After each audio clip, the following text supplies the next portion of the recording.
Good afternoon to all the participants. We are about to start the session 3, day 2. So let me introduce you to the speaker of this session.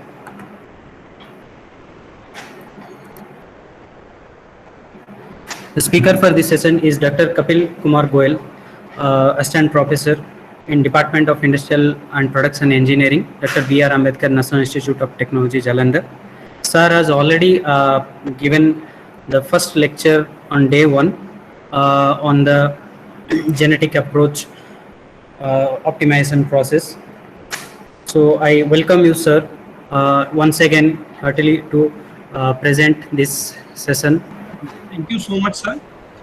So, start with today's session, which is in continuation to the previous one, in which we had discussed basically nature-inspired algorithm, and in that we were concentrating on various concepts of genetic algorithm and how we can implement to various problems in mechanical engineering domain. So today I shall extend my lecture from genetic algorithm that was for single objective only to the multiple objective optimization problems. So let me share my screen now. So we are starting with the next topic, that is the non-dominated sorting genetic algorithm. So as we go along, I request the participants to raise their queries there and then only. Wherever you feel that you are not able to understand or you have some concern, you may unmute yourself anytime in the presentation. You ask your query, and once you are satisfied, please mute yourself again. I request you to please bear in mind that you have to mute again so that there is no disturbance in the further conversation. So today, friends, we are discussing very important topic, that is multiple objective optimization. Once we are clear about the concept of multiple objective optimization, then only we'll go through with the technique, that is the non-dominated sorting genetic algorithm. So let's discuss. There is a difference between single and multiple objective optimization techniques. So when an optimization problem involves only one objective, as the name suggests, it has only one objective function, means either you are looking for cost, or you are looking for quality, or you are looking for comfort. It doesn't matter. So you will be very quickly able to optimize the problem. Say you go in a shop and you want some shoes and you want the cheapest shoes. Your objective is to minimize the cost. How much time it will take? It will take only 2 minutes. You go in the shop and say, give me the lowest priced shoes, leather shoes, and it would be a single pair which will be at the least cost. You'll take that shoes and come back. So that is the single objective optimization. But in practical aspects, you would admit that such decisions are very rare. Every time you go, you look for quality also, you look for money also. So there are many objectives to be taken into consideration whenever you take a decision. So the task of finding an optimal solution is called single objective optimization, when you concentrate on one. And then is the multiple objective optimization, when an optimization problem involves more than one objective functions. The task of finding one or more optimal solutions is known as multiple objective optimization. As I was discussing shoes, you may take a car. In this car, sometime you may ask for minimum cost, or sometime you may ask for maximum comfort. So comfort will come with associated higher cost. So you know these are the conflicting objectives. So now why multiple objective optimization? Because most optimization problems naturally have several objectives to be achieved, normally conflicting in nature with each other. So as I discussed, that we have multiple objectives in various problems which are to be tackled simultaneously. Having several objective functions, the notion of optimum changes, because in multiple objective optimization, we are really trying to find good compromises. So here the word is the compromise solution. We need compromises. We need a good compromise. It means we are ready to spend some extra money to get more comfort. Means how much money do we want to spend? Based on that, I want the maximum possible comfort while purchasing the car or while purchasing the shoes. Every time I want a compromise solution, because I cannot achieve maximum comfort. Money is a criteria. and I cannot live with least comfort because I have some money to spend. So the thing is, we need a compromise solution rather than a single solution as in global optimization. So in 1896, Wilfredo Pareto developed the concept of grading the optimal solution for multiple objective optimization, which is known as Pareto optimal. So this is now the most popular word in multiple objective optimization. We want to achieve the Pareto, get the Pareto frontiers. So we develop a Pareto front. We'll discuss how that front looks like and how that is being developed. So why evolutionary algorithms are suitable for multiple objective problems? So as they deal with simultaneously a set of large number of possible solutions, it means for multiple objective optimization, we need simultaneously a set of large number of possible solutions. That also mean that the algorithms which work on neighborhood policies are not that suitable for this kind of problems. So the thing is, we are based on population so that the population can be utilized for achieving multiple objectives simultaneously. In case we have single solution, we'll be able to optimize only one solution in the classical form only. So this allows us to find several members of the Pareto optimal set in a single run of algorithm instead of having to perform a series of separate runs as in case of the traditional mathematical programming techniques.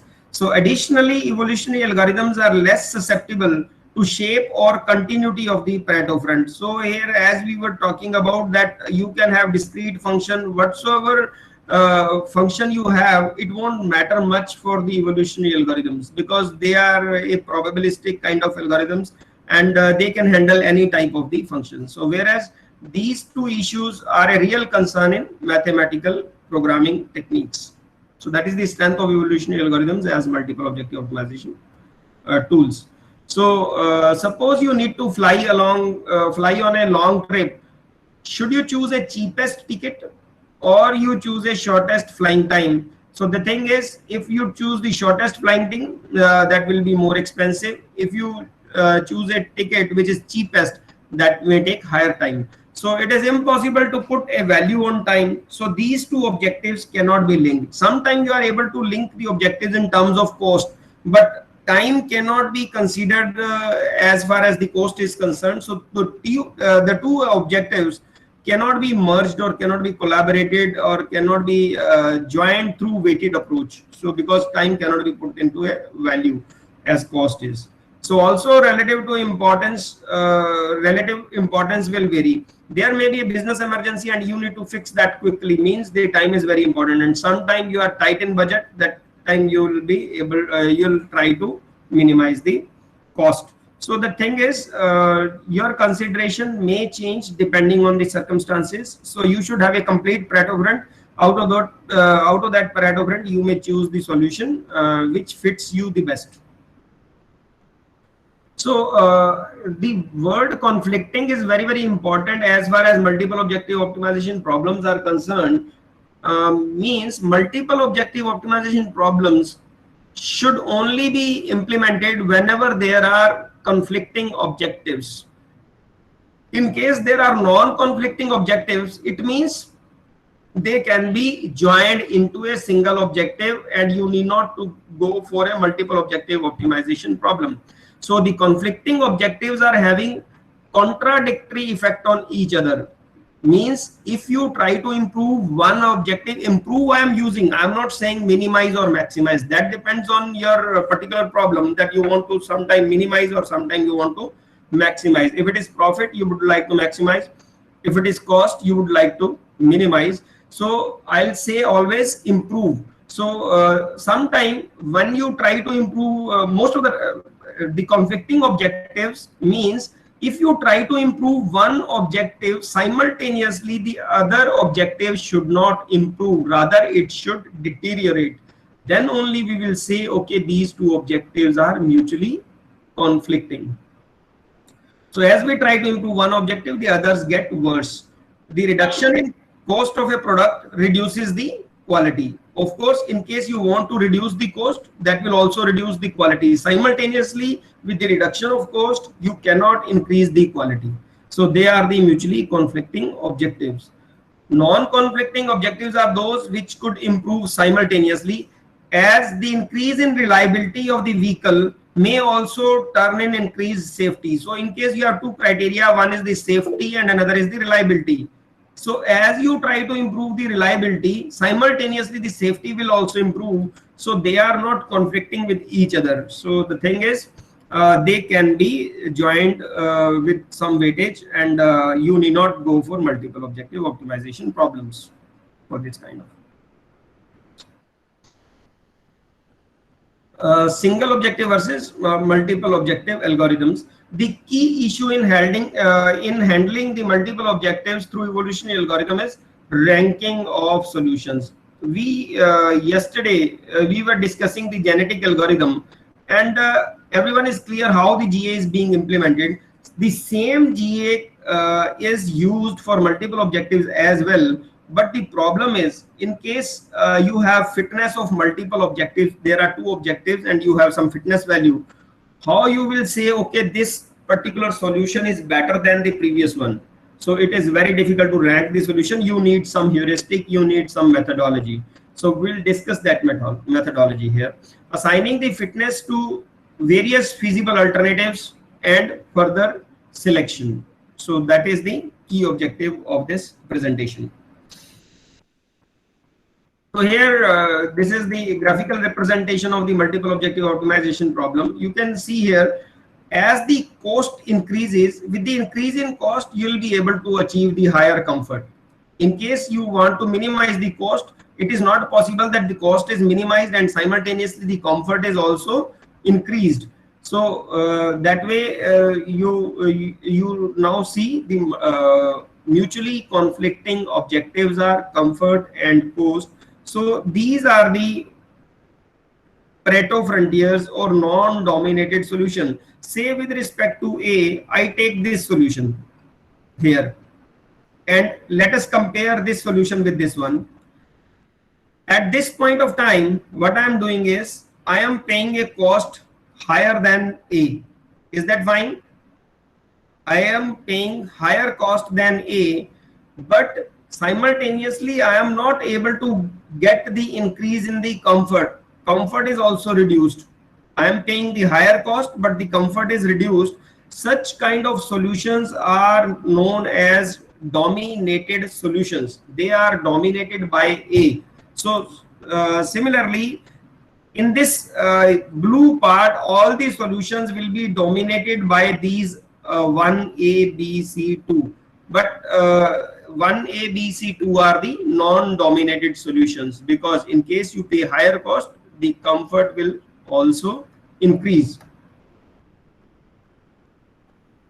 So here in this example, one again example we are taking, there are two objective functions f1 and f2.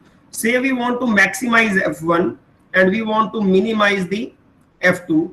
So f1 to be maximized should be lying here somewhere, and it is to be minimized, so curve should lie somewhere like this. So these curves represent the objective functions of multiple objective Pareto fronts. So in this way, let us see what are the conditions for checking the non-dominance.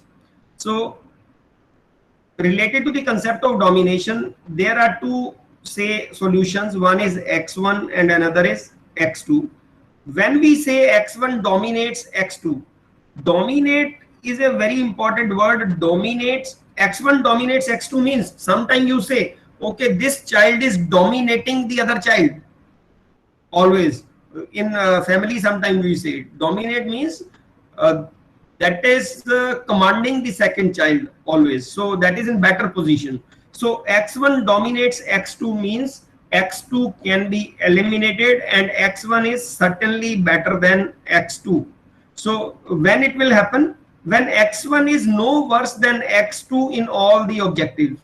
One condition is, in case there are three objective functions, in all the three objectives, if x1 is worse than x2, then it is basically it can dominate x2, means all the three it should not. Maybe 2 it is worse, but it should not be worse in all the objectives.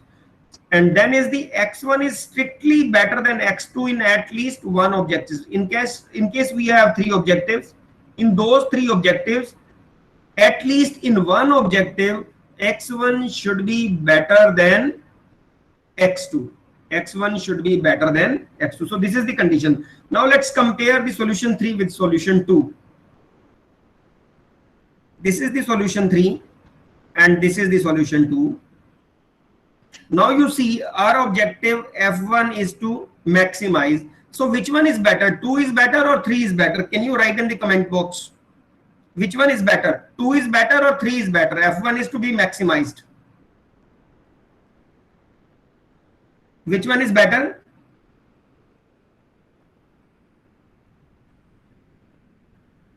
With respect to F1, I am asking. With respect to F1, I am asking, which solution is better? Out of these two solutions, one is solution number 2, another is solution number 3. F1 is to be maximized. 2 is better or 3 is better? So this is the solution number 3 which is better. Certainly we can say, okay, in one objective, solution number 3 is better. And in other way around, F2, along F2, you see which one is better? 2 better or 3 better? So along F2, we have to minimize. Who is having the minimum value, 2 or 3 along F2? That is the, who is having the minimum value along F2?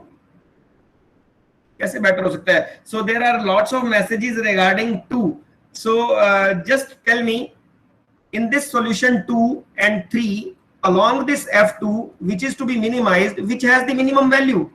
3 has the minimum value. There is no doubt about it. So 3 is better as far as F1 is considered, and 3 is better as far as F2 is considered in comparison to the solution number 2. So solution number 2 is worse in the both objectives with respect to 3. It means 3 dominates 2. 3 dominates 2 because 3 is better than 2 in at least one objectives and is not worse in all the objectives. Let's again compare solution number 3 and 5. Now this is the 3 and this is solution number 5. Along F1 we say, out of 3 and 5, which one is better? Better with respect to F1. That is the solution number 5. Very good answers. So in case I say according to F2, which one is better? Tell me, with respect to F2, which one is better? This is the 3. So now you can say 3 does not dominate 5. 3 does not dominate 5 because in one aspect 3 is better, in another aspect 5 is better. When I say aspect, that means objective. So in one objective 5 is better, in another objective 3 is better. So here we are very clear that how the domination occurs and how to check whether some solution dominates the other solution or not. So that is the objective. Now let's come to the concept of non-domination for Pareto optimality. So set of trade-off optimal solutions instead of one optimal solution means, as a result of this algorithm, in genetic algorithm, we used to have a single solution. That solution gave us the best value. Okay, this one is the best for you. Minimum cost. One pair of shoes you will take and get out within a minute in the shop. So, but in this case, if you compare two things, say this is the cost and quality. So there could be 100 shoes which are on the Pareto front, in which as you keep on increasing cost, quality is increasing. As you keep on increasing cost, quality is increasing each and every time. So that will generate a Pareto front. But in case you are increasing cost and quality has not increased, it means that solution is a dominated solution. That solution will not come on the Pareto front. So that is not a final solution. So that's how the Pareto front works. So no one solution can be considered to be better than any other with respect to all objective functions. The non-dominant solution, this is the non-dominant solution concept. So now let us see multiple objective optimization problems. How do we generate these Pareto fronts and what are the kind of curves? Say this is the F1 and this is F2. I'm not saying F1 is to be maximized or minimized. F1 could be maximized or minimized. We'll try to analyze through these dots. Every dot represent a solution. Every dot represent here a solution. Now we will see how the domination works. Let's see. This is the search space. The dots, all the dots represent the search space. As we go along, you see here, say I say F1 is to be minimized and F2 is to be minimized. If F1 is to be minimized, F2 is to be minimized, on this side, these are the Pareto frontiers. These are the Pareto frontiers. And rest all are the dominated solutions. These are the dominated solutions.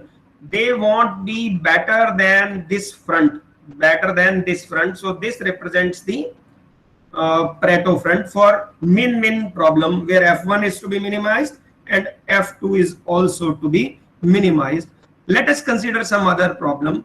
We want to maximize F1 and we want to maximize F2. In this case, you see the Pareto frontiers will come along this curve, and rest all the solutions are here, and they are the dominated solutions.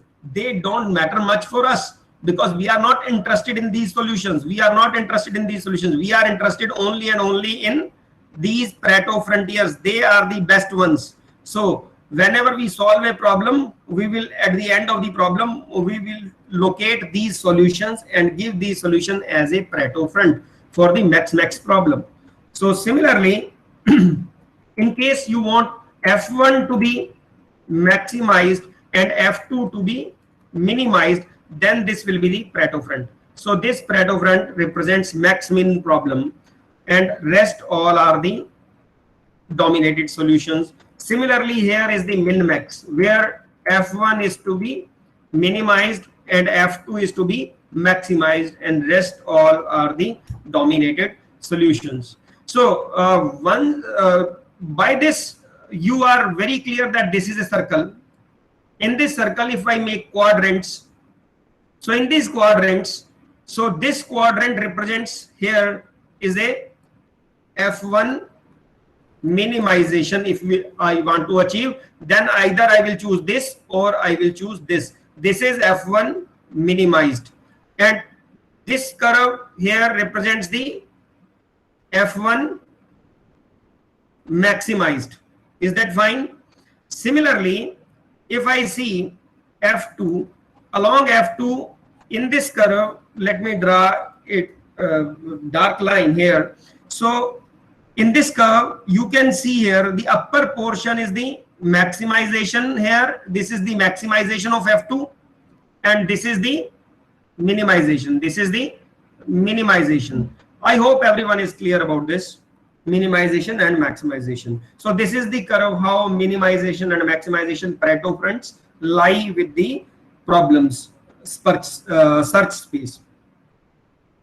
Search space is not necessarily a circular or anything. The search space will depend on the shape, depending on the problem objective function. It may have any shape. So here you can see, in case of irregular shape, we will be able to locate these Pareto fronts. This is the min-min problem, this is the min-max, this is the max-max, and here is the max-min problem. In case of irregular shapes of the search space, we will be locating Pareto frontiers like this. So Pareto optimal solutions, the line is called the Pareto front. The line, extreme line which we were discussing, is known as the Pareto front, and solutions on it are known as Pareto optimal solutions, or we also call them Pareto frontiers. So all Pareto optimal solutions are the non-dominated solutions. That should be borne in mind very clearly. Non-dominated solutions and Pareto optimal solutions, both are the same thing. You may call it other way around. There is no problem in that. The most important multiple objective optimization problem is to find the solutions as close as possible to the true Pareto front. Sometimes we are not able to develop the entire Pareto front. So we were talking about the diversity in the Pareto front. Before that, I discussed this screen. I hope this was done. This screen we have discussed that here is some feasible region, and we are trying to achieve the minimization of both the objectives F1 and F2. This screen was covered in the previous session where we disconnected. No, sir. No, Just the sir. previous slide. Okay, so this was covered. Yes. Yes, sir, you are talking about this slide. Okay. So this screen tells us that the multiple objective optimization problem leads to the development of Pareto optimal solutions, and those are also known as Pareto frontiers. And the solution lying on that line are known as the Pareto front. And they are also known as non-dominated solution. Both are same thing, Pareto frontiers or Pareto optimal solutions or non-dominated solution. You may call them anything. That depends on you. So the most important multiple objective optimization problem is to find the solutions as close as possible to the true Pareto front. That is our objective. So sometimes we may not achieve actual Pareto front. Reason could be the complexity of the problem, and it could depend on the algorithm and the time spent, or how much space and time complexity we have allowed to the algorithm. So let's go ahead. Now this is the basically graphical representation of the feasible region, and we want to achieve this. We want to develop all the solutions along this curve, and those are known as Pareto frontiers, and this is known as Pareto front. So here F1 and F2 both are to be minimized.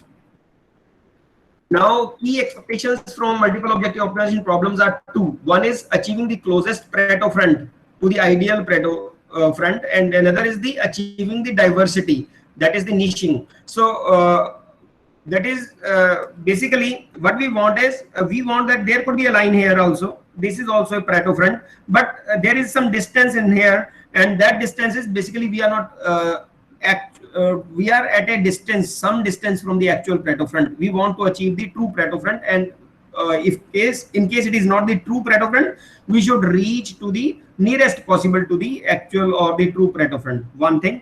Another is, say we have one solution here and another solution here. We'll see the diversity in the next slide. That is the diversity, or we want to achieve the niching. So that is the uniformly distributed Pareto front. Here you see these are the solution clustered very closely, but here we don't have any solution. Here also we don't have any solution. Rather, they are being clustered at a particular location. So here we are lacking in the basically uniformity of the Pareto front. So they are the non-uniformly distributed Pareto front. Sometimes that problem is such that there is discrete Pareto front, and there is no solution available in this range. That's fine. Okay, that may be the problem dependent Pareto front, but in most of the cases when we go for these multiple objective optimization problems, we prefer these kind of Pareto fronts where we are able to achieve the uniformly distributed Pareto frontiers. So we have all the solutions available. Say I have cost and quality. I have cost here, and here is the quality. As the cost is increased, the quality will also increase. As the cost increases, here cost is to be minimized and quality is to be maximized.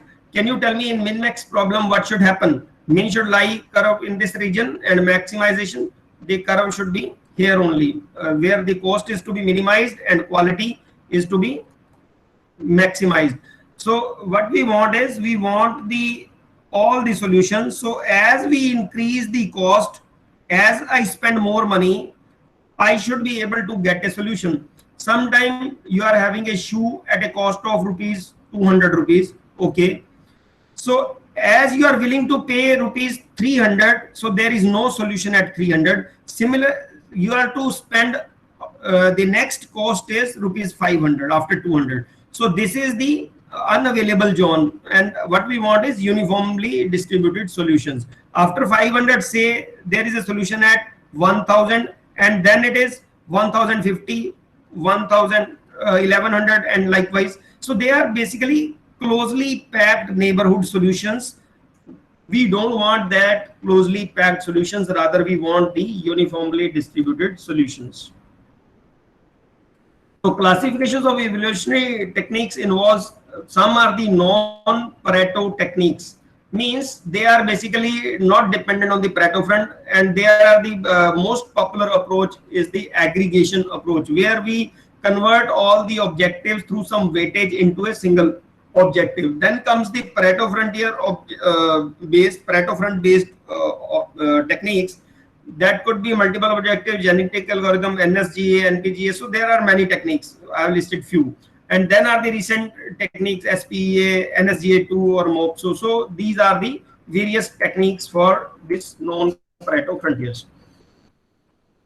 So non-Pareto techniques depend on approaches that do not incorporate directly the concept of Pareto optimal.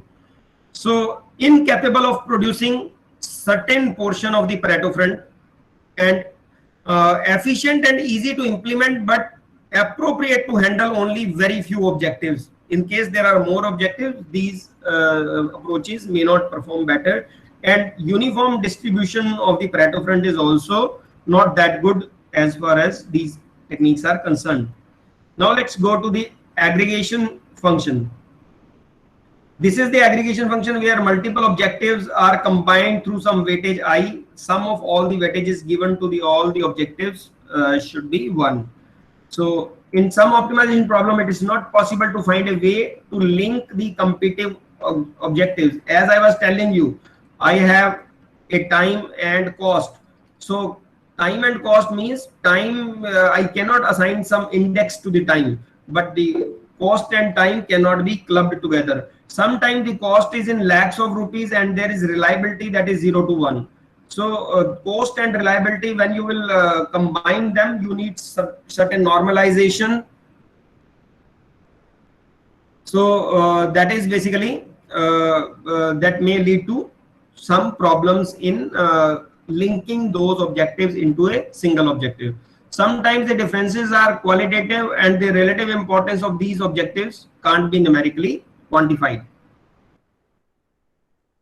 So a multiple objective optimization problem with constraints will have many feasible solutions, which is known as a feasible region. So even though we may not be able to assign numerical relative importance to the multiple objectives, we can still classify some possible solutions as better than the other. In case of Pareto frontier, we need not link all the solutions.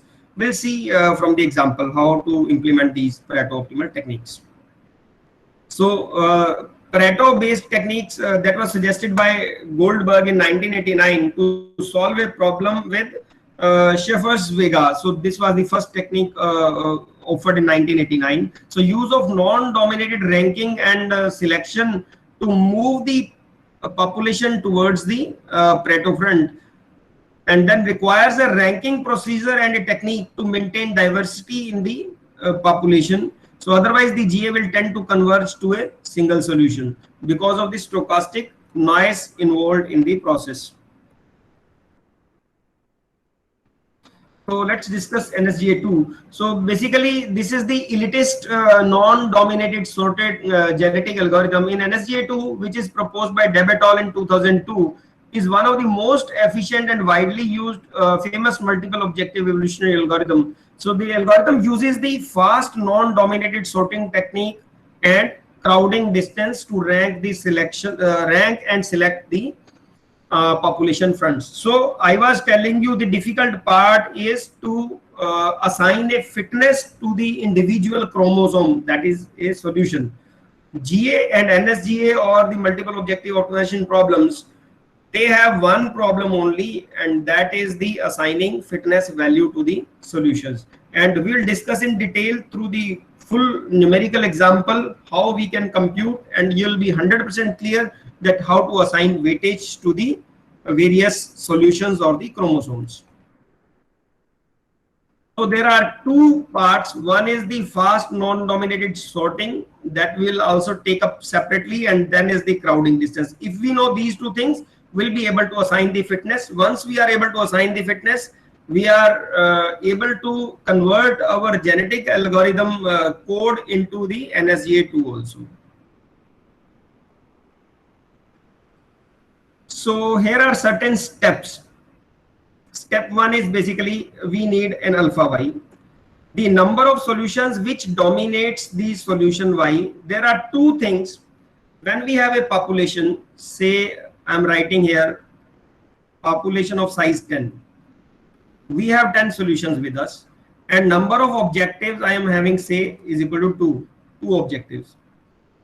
Now what we do is we keep taking one individual out of this population and keep comparing with the rest of the 9 solutions. Solution number 1 is compared with the solution number 2, solution number 1 is compared with the solution number 3, and so on up to solution number 10. When we keep comparing, solution number 1 is compared to solution number 2, either 1 dominates 2, one thing, or 2 dominates 1. In case these two conditions happen, we will be able to get alpha Y and beta Y. So alpha Y is the number of solutions which dominate the solution Y. So here, say this is the Y, solution Y I am taking. So solution Y is dominating solution 2, or it is being dominated by solution 2. Based on that, we will be computing alpha Y and beta Y. We will see through numerical example in the coming slides. So this is a number only, because here we are interested in number of solutions which dominate Y, and here it is a set. Set means it should contain the name of the solutions also to which the Y is dominating, to which Y is superior. So we will be listing those, say it is 2, 4, 6. So these 2, 4, 6 are the solutions which are dominated by solution Y, or solution 1 in this case. So we'll see through steps in upcoming complete illustration. Solution having alpha is equal to 0. Alpha is equal to 0 means, what does that mean? Alpha was what? We assigned alpha, number of solutions which dominate solution Y. In case we have taken solution Y and it is dominated by none, means it is 0 domination, alpha Y is equal to 0. In case the alpha Y is equal to 0, it means that the solution Y is dominated by none. It is the most superior solution. If alpha is equal to 0 are considered, these are known as the first front. These are known as the first Pareto frontiers, and are removed from the population to be sorted from non-dominated ranks. And now each member of the first front subtract 1 from the dominated count. So you won't understand through this theory, because as we take this illustration, then we'll be able to compute further easily. So let me take one example here. Through this example, we'll cover the whole theory. That would be better, because here you will be able to understand easily. So say there are some solutions A, B, C, D, E, G. So there is some travel time and there is some ticket price. So if we spend 10 hours, then the cost will be 1700. If we want to reach in 9 hours, the cost will be 2000. There is some solution C which requires 8 hours travel and it only costs 18,000 rupees. So likewise, these are the values. These are the conflicting objectives, time and the price. So these are the conflicting objectives. Now let us see how to rank these solutions through the Pareto fronts. So here what we want is, there are two things. One is the set of dominated solutions, means if A dominates some solutions, those are to be listed here. If A is dominated by someone, that is the quantity only. If A is dominated by 3 solutions, we need not remember their name. We will simply write 3 here. If A dominates 2 solutions, we want their names also. Say here B and E. I want their name also. So the thing is, one is set and another is a number only. We'll see through the upcoming slides how to compute this. First, I am taking these solutions on this scale. Say here is the travel time and here is the ticket cost. Now this is the solution A, this is the solution F, B. All the solutions are being put into this XY chart, and we see if we consider solution B, we want to check who dominates B, one thing, and who is being dominated by B.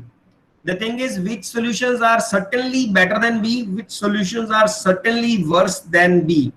Certainly worse solutions are solutions which are said to be as solution B is dominating solution F. It means F is better or inferior. Inferior I, better B. You write I or B. Solution B is dominating F. So B is I. Solution B is dominating solution F.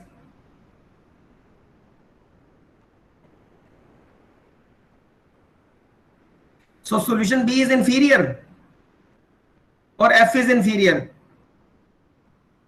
Solution F is inferior. Yes, okay, that's good. So solution F is inferior now that you understand. F is I, very good. So solution F is inferior. You understood this thing. And here, in case we take this C solution, if I say solution B is dominated by C,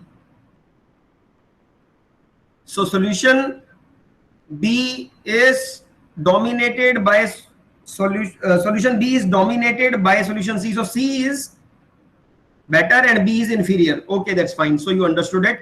So the thing is, you should draw a perpendicular line, set of perpendicular lines. There are 4 regions.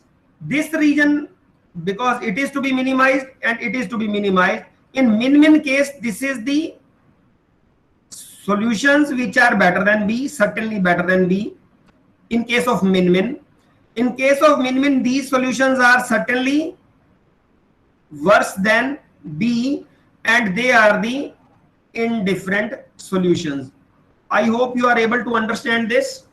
As we have already covered that circle, min-min was a profile which was in the quadrant 3 engineering drawing because we all are engineers and we know the engineering drawing. In quadrant 3, this curve should lie. So these are the better solutions in this quadrant. In this quadrant are the solutions which are the worst solutions, and these are the indifferent solutions for a min-min problem. Can we draw similar line for a min-max problem? Here it is to be minimized and it is to be maximized. Can you tell me which quadrant is the superior one? The most superior quadrant is which one? Very good. So second is the superior quadrant. If solution is there, it means all these solutions are better than this solution and they are seriously better. And what are the worst ones? Which quadrant? Worst ones are in which quadrant? They are in the 4th quadrant. They are the worst ones. And here this is the indifferent region. This is the indifferent region in case we take this max-min problem. So everyone is clear about this. Anybody having any doubt, please ask. Anybody having any doubt in this, please ask. So we are able to find out this thing. So very good. So very good answers and good participation from the participants. I'm thankful to you for listening carefully. So in the solution B, we have considered, you saw that set of dominated solutions means B was dominating F, one thing. So here we need names also, and B was dominated by, what was better than B? That was C. We need not its name, we need only number. There was one number of solution which was better than B. We quantified only here the numerical digit only. So I hope this is clear through B how we have done it. Now let us see solution A is considered. Is there any better solution? Here it is 0, and this is the set which is worse than A, so we need the name of these. Let's write F here. So F and 0. So for A, this is F and 0. I hope that's clear. Now let's go ahead. Let's consider C. These are the better solutions. and there is none, so this will become 0, and this will become solution C is dominating how many solutions? This is the B and F, two solutions. So in this case we will simply write B and F. These are the set of solutions which are worse than C. So in C we have included these two solutions, and here is the number only, that is 0. So that's clear. Now let's go to D. In case of D, you see here one solution is superior to D. We are not bothered what is its name. We need only number, so number would become 1 here, and here we need names also. How many solutions better? How many solutions are worse than D? Certainly worse, or that is the F only, that is the set. So F and 1 for solution D. For solution D, this is F and 1. Similarly, let's go ahead and go for E. For E, you can see there is no better solution than E. So, and worse than E are how many solutions? G, D, and F. So there are 3 solutions. So you can see this is the set G, D, F. So we will update this value D, G, and F, and here it is 0. Similarly for F, let's draw a line, and you see here how many solutions are superior to F? 1, 2, 3, 4, 5, 6. So this is number 6 only. We are not bothered about the names. And in this case, this is null. Nothing is worse than F. So nothing is worse than F. So here it is nil, and here it is quantity, that is 6. So similarly for D, let's compute. This is 1 and F. So let's go F and 1. So in this table, we have computed this set of dominated solutions and count of dominating solutions. I hope this is clear to everyone. Any doubts so far, please tell me. Any doubts so far, please tell me. Okay, let's go ahead. Now with this table, we have included one extra table. One extra table contains the Pareto ranking. Pareto ranking means first rank of Pareto solutions. Which would be the first rank of Pareto solutions? Count of dominating solutions who are having 0 value, 0 better solutions than them. So this is A, which is having 0 better solutions than A. C is also having 0 solutions which are better than C, and E is also having 0 solutions better than E. So they are the front one, F1, we call them F1. That is the front one solutions, and rest will be again processed. So let's name them front one, and they are over. Once we have assigned front one, they are to be removed from the population. These 3 solutions, A, C, and E. There is a certain procedure to remove those solutions from the population. How to remove? Let us see.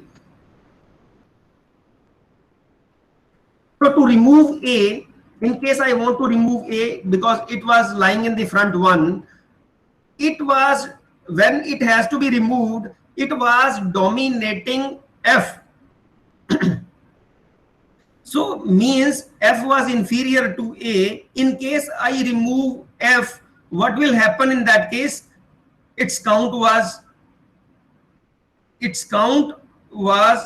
to be reduced for F with quantity 1, because as I remove this solution A, F will be no longer worse than A because A does not exist at all. So for F, what we did is, as I remove solution A, I removed domination count by 1. 6 minus 1 became 5. Now I can remove this solution A, and its domination count will become 5. And only one solution was there. For one only we have processed this, that is the 6 minus 1, 5. Because A is being removed, now F is not inferior to A because A is no more lying in the pool that has been removed. So front one is removed already. So you see here this has become 5. Now let us see, we will remove solution C. Now in the next slide we will remove solution C. Let us see how to remove C. So A has been removed. Now let us see, we want to remove C. So as we remove C, you see there are 2 solutions which were worse than C. As we remove C, B and F will be impacted. So to impact B, what should happen? its domination count should be reduced by 1, and for F also we should reduce domination count by 1, and for B also we should remove domination count by 1. So after removing, we'll be able to remove this C also from the population. So we are able to remove C. Let's go to the next solution, that is the solution E. We have to remove E. In case we remove E, how many domination count has to be processed? D, G and F. For D, reduce 1 by 1 domination counter, G for 1 and F for 1. Let's see how. So for D, we are able to remove counter by 1. For G, this is to be reduced by 1, and for F also to be reduced by 1. So once we have reduced this domination counter by 1, so we are able to remove all the 3 solutions from the domination count. So now we have removed, once we have removed these solutions A, C and E, they are not a part of population now.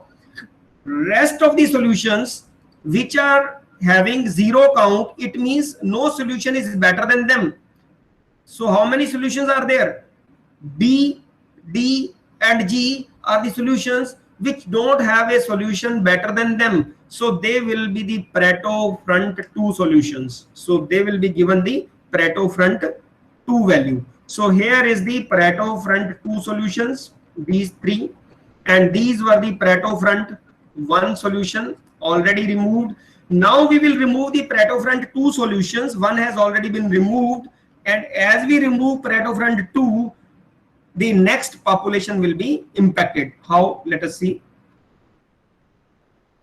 We will not consider these are the striked off, already striked off, they don't exist anymore, so don't consider them, don't look at them. So let's remove B first. As we are to remove B, it dominates F. So as B will be removed, F will no more be inferior than B, so its count will be reduced by 1. So we will be able to remove B. So once we have removed B, then we are removing D, and D was dominating F. As D is removed, F is no more inferior to D because it is going to leave the population. So here the domination count is reduced by 1. So similarly, let's go ahead and we remove G. As we remove G, you see it was dominating F. So as G is removed, F is not inferior to G anymore because G is not a part of population. So it becomes 0. So as these 3 solutions are removed, so its count becomes 0. So it has been given a Pareto rank 3, that is the front 3. So I hope everyone is clear about this Pareto front ranking, how to do that ranking, Pareto front 1, Pareto front 2, Pareto front 3. So there could be hundreds of solutions which you can grade through Pareto ranking solutions. That's good. So let's go ahead. So this is code because you can later analyze it, and we may discuss sometime else because this will consume so much time and everybody may not be comfortable with coding. So I'll skip this slide, and you can see this is the code to go for the ranking the Pareto fronts, how you can rank the Pareto fronts in the MATLAB.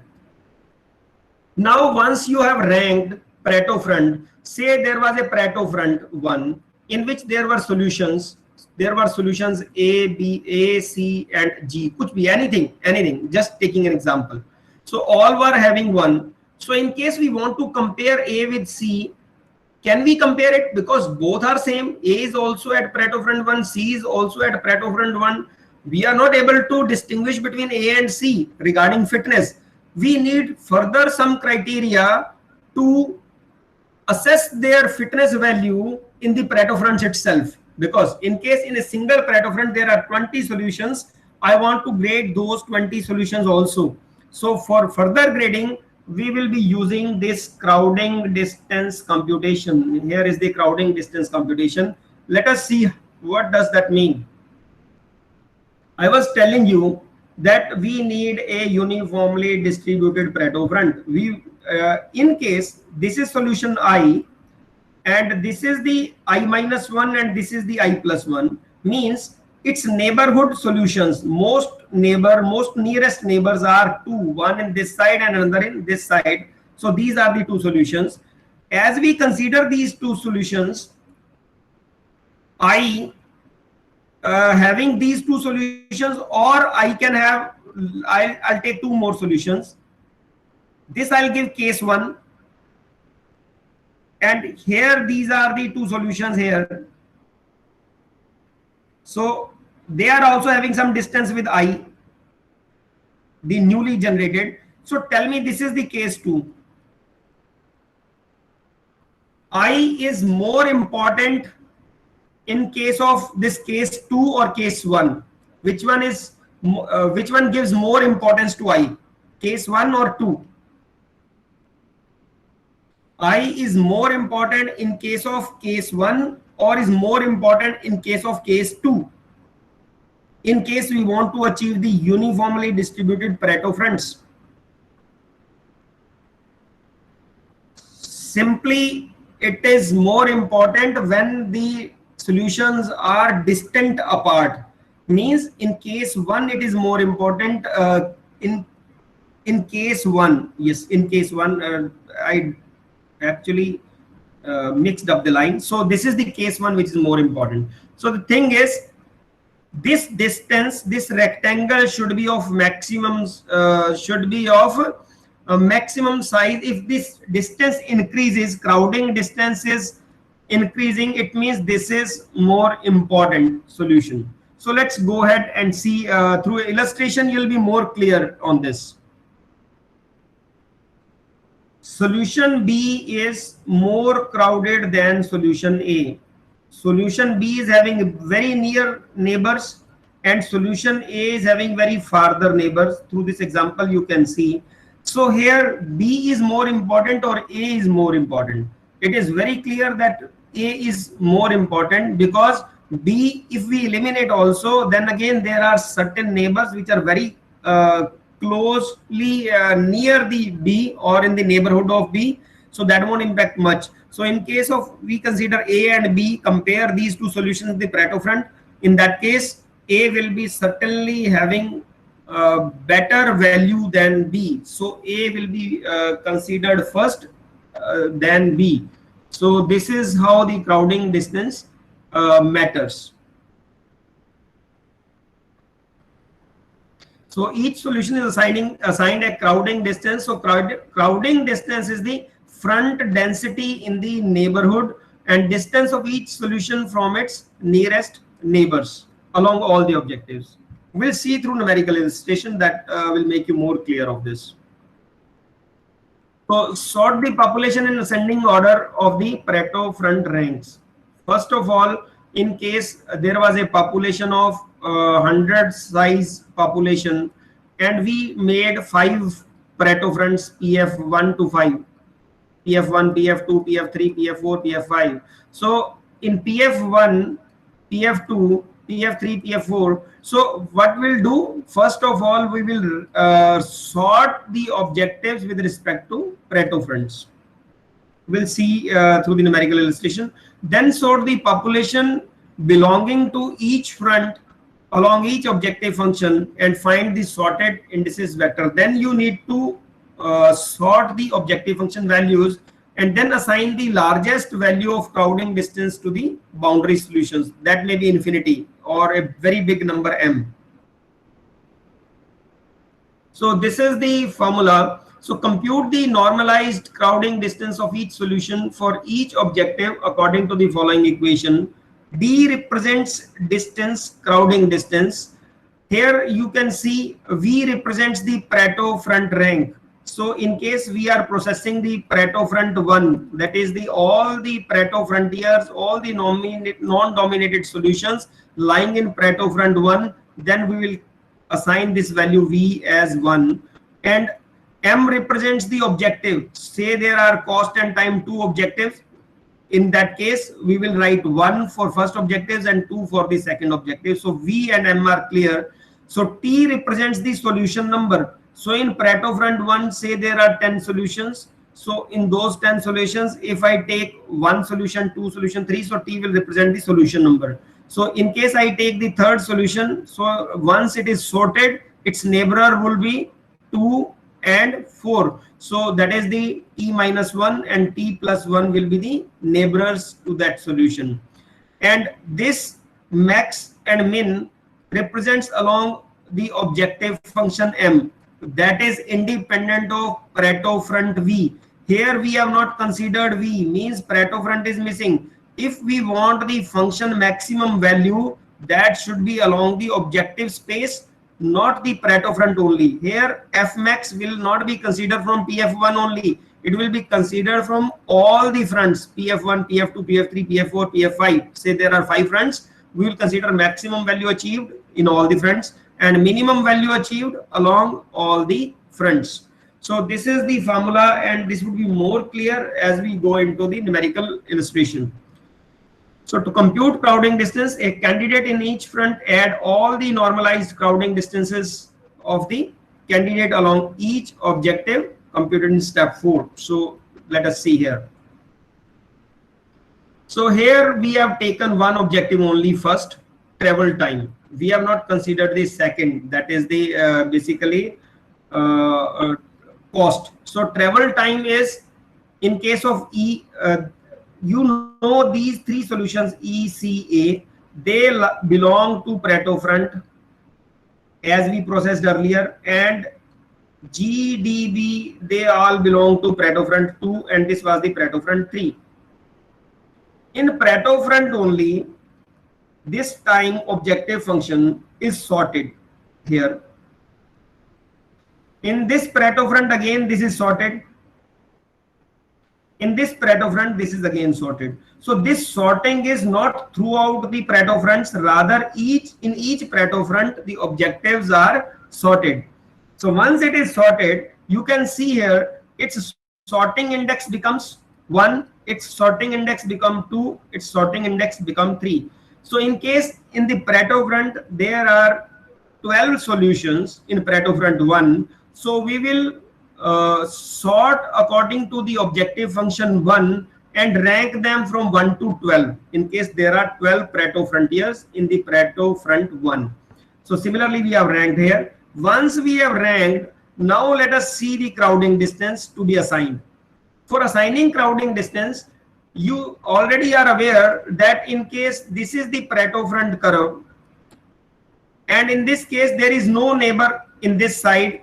In this case there is no neighbor in this side, only one neighbor. In case some neighbor is missing, that solution is most important because that lies on the boundary. So that solution is most important. So that should be assigned the maximum value, and maximum is infinity in this case. So this is the solution 1 which is on the boundary, which we have assigned infinity. Similarly here also we have assigned infinity, but solution 2 has neighbors in both the directions. In both the directions means here it is also having some neighbor, here is also having some neighbor. So let's see the differences. So to find the difference, let's see, this is 10 minus 6, distance between its neighbors, 10 minus 6. And why it is 12 minus 6? Because in denominator it was independent of Pareto front. It was along the whole objective space. Whole objective space, what is the maximum value here up to this? 12, you are aware. And what is the minimum value along this whole space? This is 6. So 12 minus 6. So this is how we compute the crowding distance for each solution. Once it has been computed for this Pareto front, you know this is the Pareto front 1. Similarly for Pareto front 2, this is on the boundary, we have assigned infinity. This is on the boundary, we have assigned infinity. And here you can see for solution number 2, it has neighbors in the vicinity. Neighbors means its nearest neighbor are 2. For solution number this, we have nearest neighbor is 1 here, and the nearest neighbor is 3 here. For 1 the value is 7, and for 3 the value is 9. So let's find out the value 9 minus 7. And in denominator, because it is independent of Pareto front, so this will remain same for all the Pareto fronts. Say we have 10 Pareto fronts. In all the Pareto fronts, this value is going to be remain same, 12 minus 6, 12 minus 6, 12 minus 6 in all the Pareto fronts. Denominator will remain same for particular this objective only, for one objective function. So this has come to 0.33. And in Pareto front, next Pareto front 3, we have only single solution. It has no neighbor, so it is assigned a value of infinity. So far, is it clear to everybody? You want to ask anything? How we have computed this crowding distance for first objective function, that is the travel time. If you want to ask anything, please ask, or you can write in the chat box. If it is clear, you can write yes. So I hope so far it is clear. Am I connected to you? Yes, sir. Yes, sir. Yes, I have got responses. That's fine. That's fine. So let's go ahead. Now let us see for the second objective. For the second objective, it was the ticket price. For the ticket price, let us see.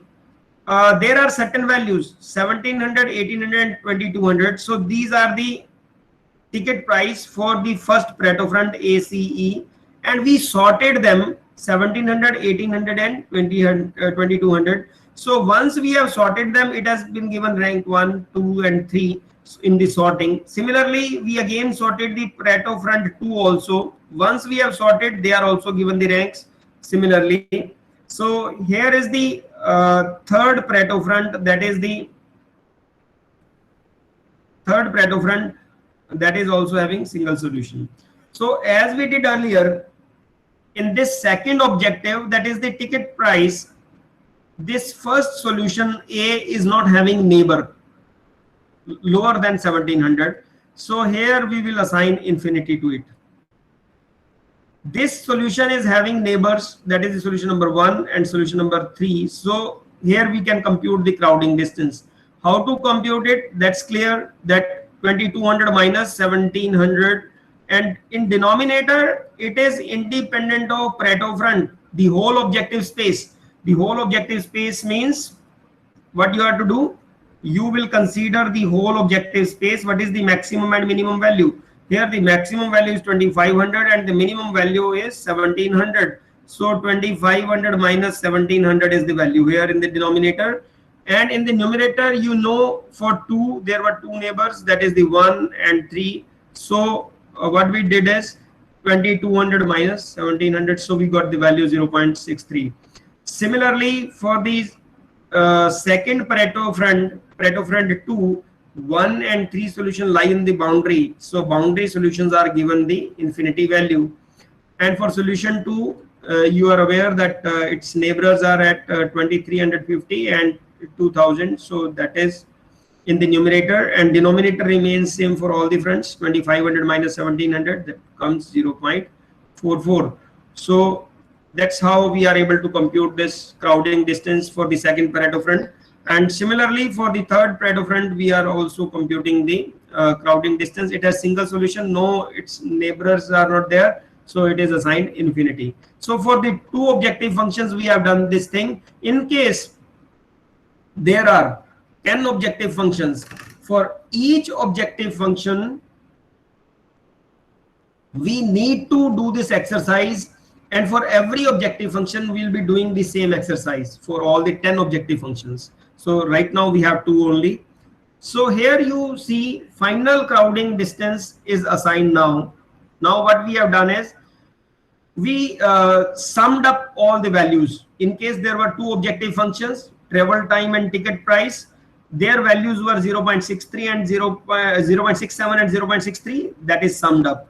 And here it is infinity, so it is very, very important. So infinity values are already assigned, and now you can see here they are given the value 1.3. Similarly here infinity, infinity, and 0.77, and again sort according to this value, that is the crowding distance. Once we have sorted, they are given the number, crowding rank number. So this is the crowding rank number of Pareto front 1. So these are the crowding rank numbers for the Pareto front 2. Whenever the 2 solutions are to be compared, say solution 1 is to be compared with solution 2, that is the chromosome basically. So they are to be compared for fitness. First we will check their Pareto front rank.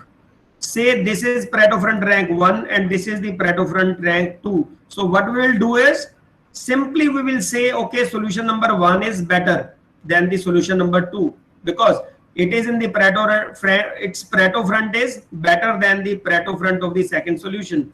But in case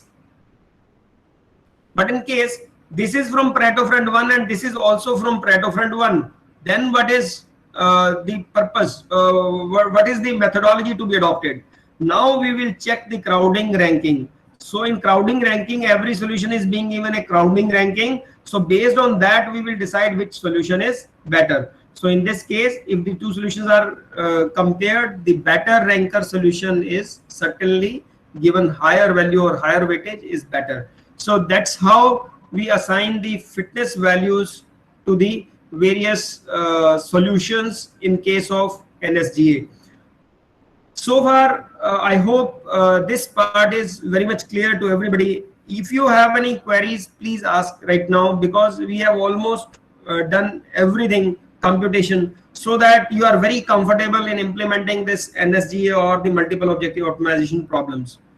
So this is the most popular phenomena and popular technique of crowding distance and Pareto frontiers. In each and every Pareto front based techniques, you will have to use these two. Okay, crowding. I have got a question in the chat box. First, okay, you tell me. You unmuted. Please tell me. Sir, when we are giving the crowding rank, suppose we have taken this Pareto F1, you are considering this F1 Pareto ranking.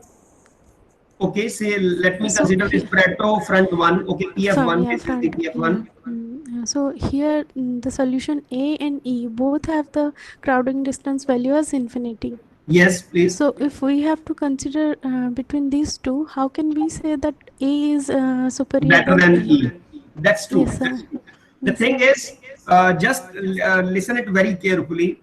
These are the probabilistic algorithms. Here I have taken a very small case study. I have deliberately taken very less number of solutions. Whenever you do multiple objective optimization problems, their population size enhances like anything as you increase the number of objectives. So in case in simple GA you are taking 50 solutions with one objective, in case you take two solutions, that 50 may be approximately 100. You'll ultimately get the higher number of solutions. So in the Pareto front rank 1 itself, there could be 40, 50 solutions or 30 solutions or 5 solutions. And in the probabilistic solutions, we have given the rank 1 or rank 2.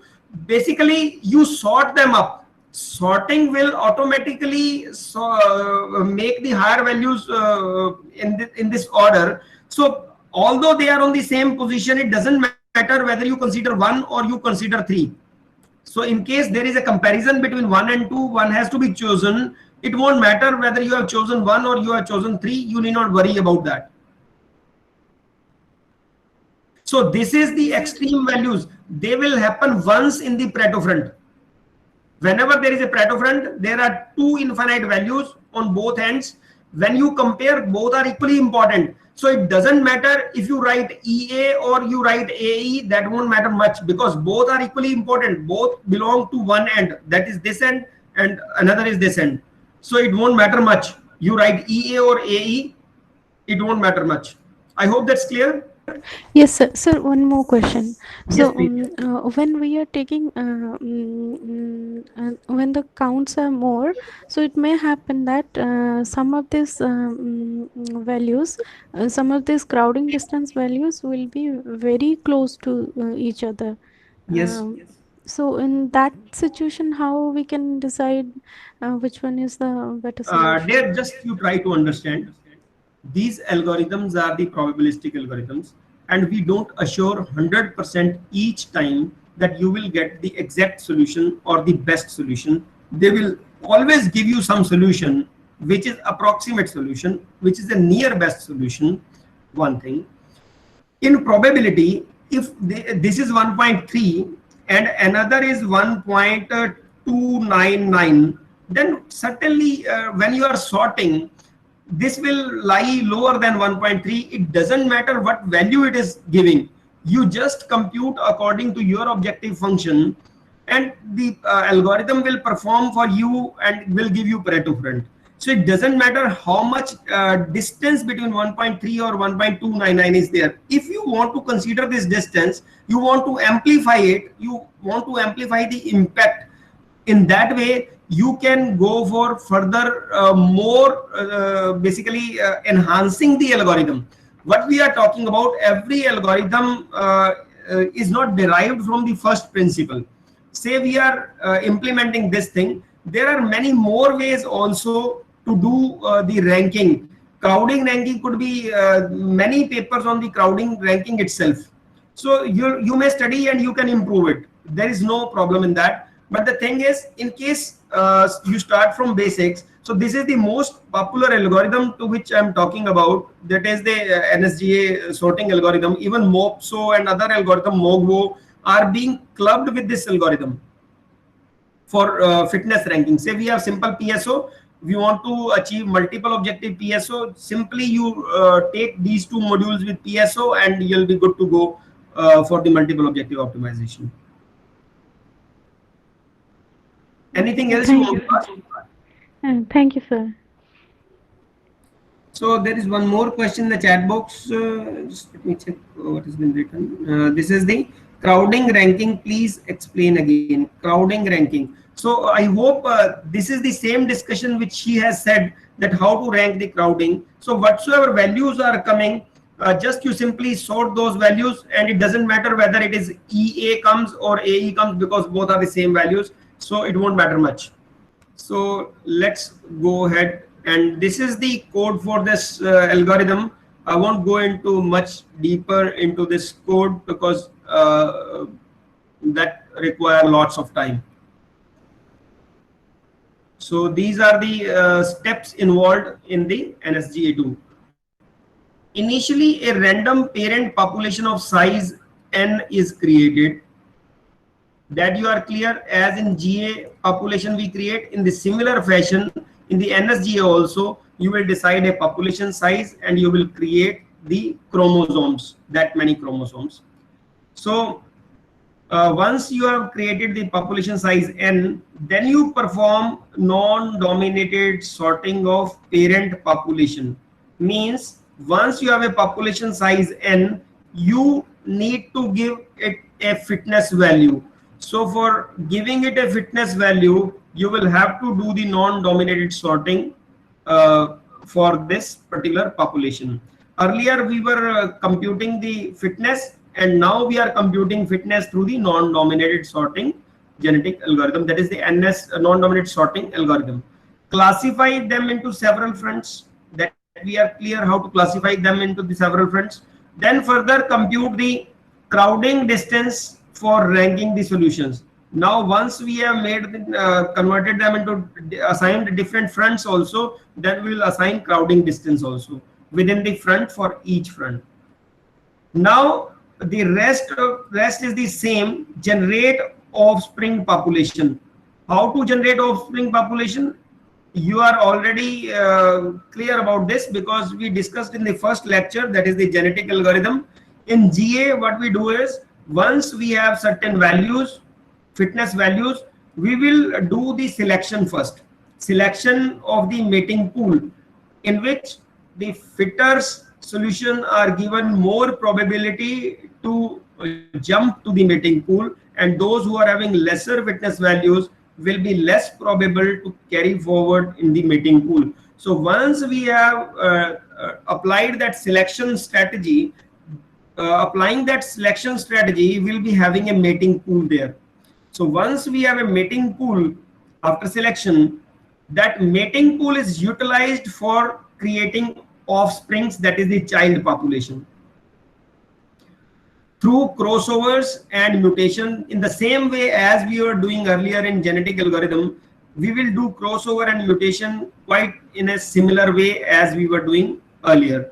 So from population, by performing binary tournament selection, or you can go for roulette wheel, or you can go for this proportionate selection and applying 2-point crossover with crossover probability of this something.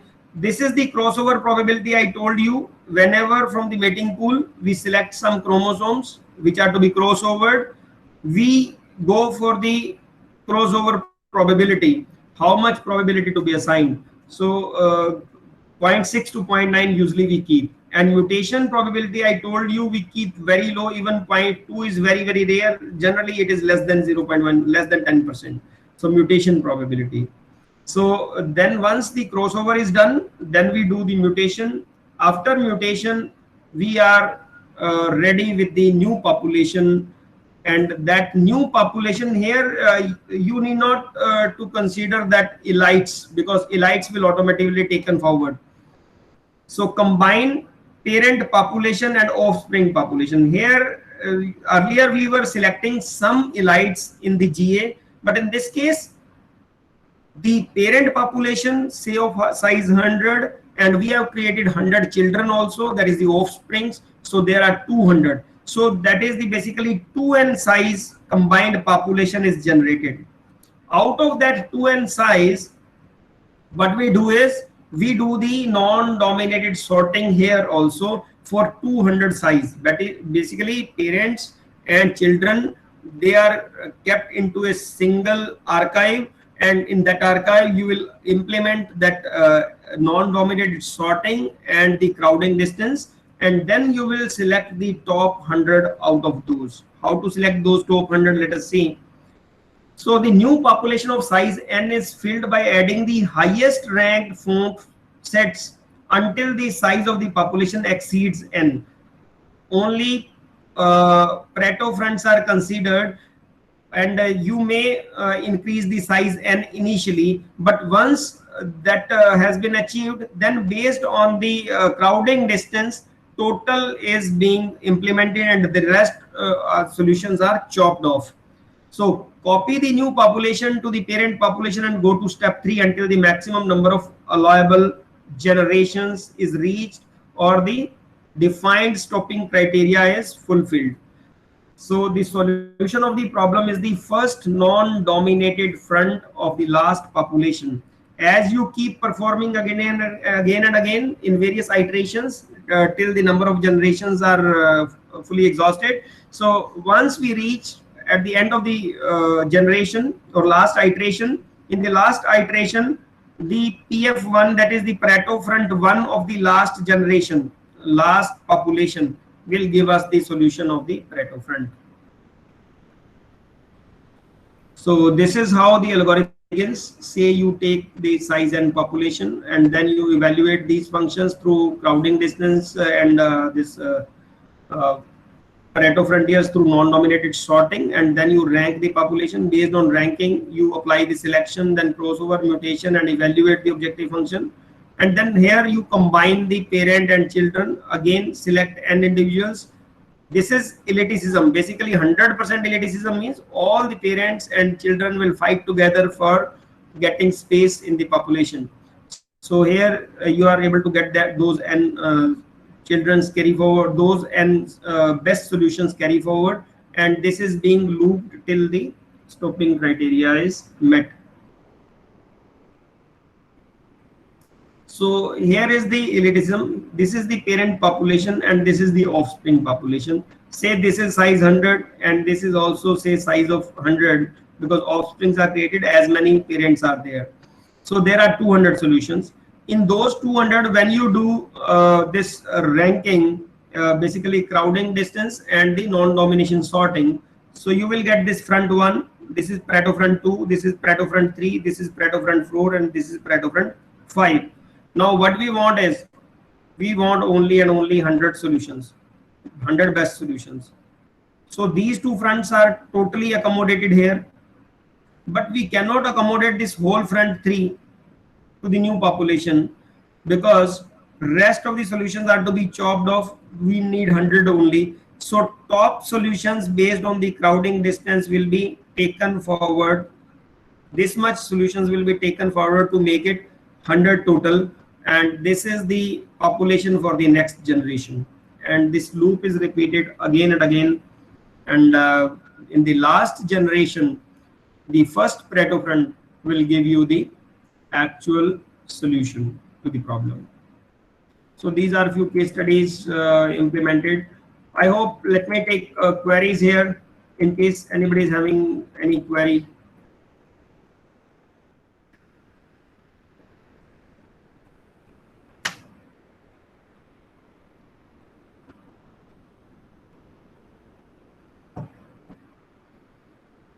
we are done with the presentation.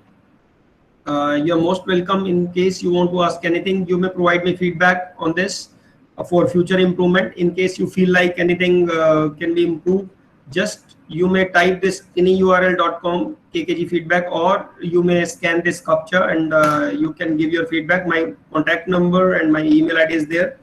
You may contact me anytime if you want to implement anything and you feel like talking to me, or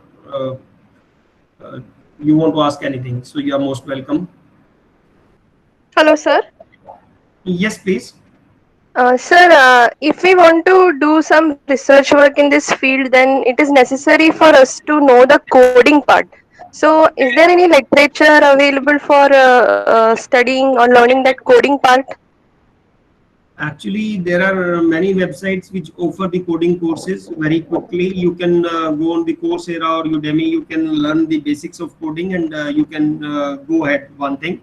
Another is there are certain codes available on the website. Say NSGA code is from Kangal, KNGL. If you write, you will be able to get the library from the IIT Kanpur, and there you will get the code. But the thing is, when you download the code and you try to implement it, there are certain problems. You won't be able to get along. One thing, coding yourself is better always, instead of using the pre-existing modules. The problem is you won't be able to customize that according to your will and wish. Sometimes that needs customization, and that's very difficult. Understanding others' code is far difficult in comparison to developing your own code. So it's better to have good hands-on the coding before you implement it. Other way around, you can download it and you can work it out. That's also possible. Okay, sir. Thank you very much, sir. It was a very interesting session, informative. Thank you. Thank you. Thanks for nice feedback. Sir, good evening, sir. Myself is Bala Murugan. Yes, Bala Murugan. My name is Bala Murugan. Sir, actually, that normal GA, that after producing a population size, so we'll find this fitness. After finding fitness, we'll go for ranking. But here in non-dominated this procedure, so we'll go for a crowding distance. Yes.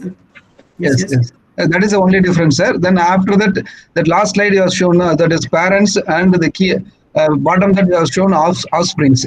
So in that we are going to select that according to that F1, F2. That is. Let me revise it for you. Let's consider genetic algorithm we discussed in the last lecture. In Yes, genetic sir. Yes, sir. what we do is we have a certain solution coding first. Whatsoever problem you have, that problem will be having some fitness function, and that fitness function, can you once again mention the website? Kangal, K-A-N-G-A-L. Yes, sir.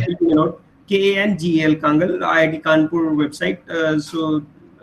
Professor Dab did a library, or you'll get those libraries there. So I was telling you, in genetic algorithm, what you do is you have some certain fitness function. Fitness function involves some variables, and due to change in those variables, fitness value changes. So what we need to do is we want to adjust those variables to such a value that our function is, our objective is minimized or maximized, whatsoever we want to do. So the thing is, in GA you have fitness function. So what you do is you do a coding of those variables into some form that is known as chromosome, and every variable represents a gene. So multiple chromosomes will create a population. Every single solution coded is a part of population. So number of chromosomes become the full population. So far it is clear that we have a population that is initialized. Initially, that is the randomly generated population we generate randomly. Once we have that randomly generated population, so through that population, we want to proceed further based on Darwin's survival of fittest theory. So that can only be implemented if we have some value of the fitness. So what we do is we compute fitness for all the randomly created solutions. Fitness is assigned. Based on the fitness, what we want to do is we want to carry forward only the best solutions to the next generation. So the thing is, the solutions which are more fitter should have higher probability of selection to the next generation to participate in mating pool. But the fitness function here in the single objective is very easy, but in multiple objective, there is a problem in fitness. You cannot say this solution is better or that solution is better, because they are conflicting objectives. So there you need to do the non-domination sorting and crowding distance. Based on that, in case you have a size of 100 population, so every solution will get a, two things. One is the Pareto front rank and another is the crowding distance rank. So based on those, when you will compare the solutions, you will be able to find out which solution is better whenever you compare two solutions, say tournament selection you are doing. So rest thing is like GA. Once we have done this this thing, earlier we were taking elites also. We were taking some elite solutions and carrying forward them as it is without any change in the next generation. Now we are not carrying forward any solution in case of NSGA, because once we have created offsprings of equal size of the population, what we do is, for us all are elite. 100% population and 100% new population, that is the offspring, are clubbed together. Those 200, say 100 population I was taking initially for an example, so that becomes 200, double the population. So that 200 size population is again processed for crowding distance computation, and then the first the non-domination sorting and then the crowding distance. So we are having Pareto fronts and we are having the values of crowding distance for each Pareto front. So what we do is, out of those 200, we select 100 for the next population, and this is repeated again and again. So this is how the NSG works. Thank you, sir. Very clearly expressed. I cleared my doubts, sir. That is population and offspring should be coupled. Okay, so that means mixed from the among the 200 solution, we have to select 100 solution according to that. Okay, sir. Very clear, sir. Very clear, sir. Thank you, sir. Thank you, sir. Thank you. Thank you very much, sir. Thank you. Okay, that's fine. Anybody else want to ask anything? Do you want to say anything? You want to put your views? We have time for 5 minutes in case you want to discuss something. So there is one more question from Santhia Murugesan. For other nature-inspired algorithms, where we can refer the concepts and algorithms. The thing is, the algorithms, when you want to download, you simply will write MATLAB code with this algorithm, or you will write C code, Java, in language in which you are comfortable. You will get codes in all the languages, say Python, MATLAB, C language, or Java. So all the languages, in all languages, even in R also, you will get these codes. And once you search them, for MATLAB, there is a MATLAB Central. You can just make an account on MATLAB Central. So on MATLAB Central, there are many packages available. Directly you can download and you can use those packages. They are basically enhancement of the existing toolboxes of the MATLAB. There are certain toolbox available in MATLAB itself, but the MATLAB Central is a website, official website of MATLAB, where people contribute their codes on that website. And they are very popular. So you just make an account and on MATLAB Central, and you can download those codes from MATLAB Central. Similar, there are other people also, those who have made their own websites, and just you search in a particular language the code you will write. You go through 1-2 pages and you will find the codes. There is no problem in that. You need not depend on anybody. So let me discuss with you. How many of you have anybody actually implemented genetic algorithm or any nature inspired algorithm optimization has been done by anybody?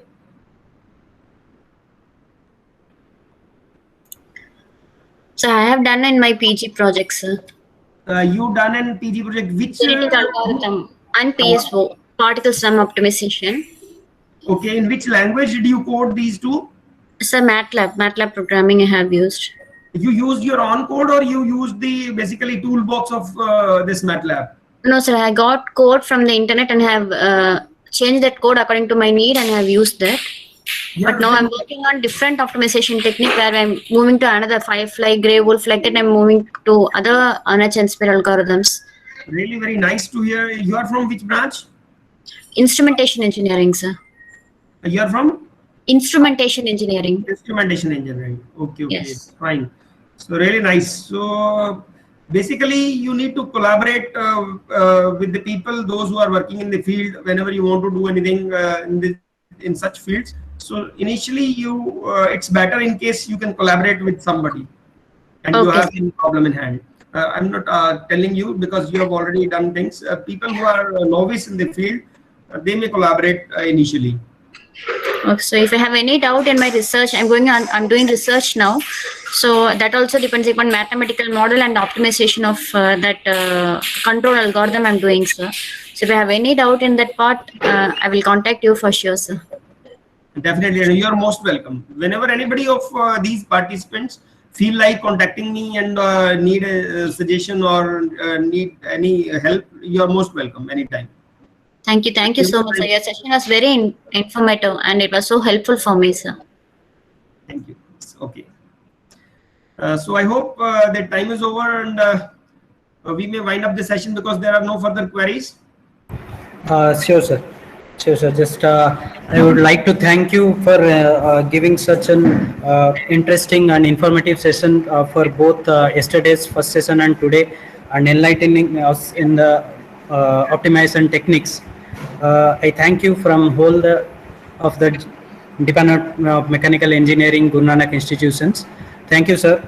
Thank you for giving such an insight to these optimization techniques. Thank you very much, sir.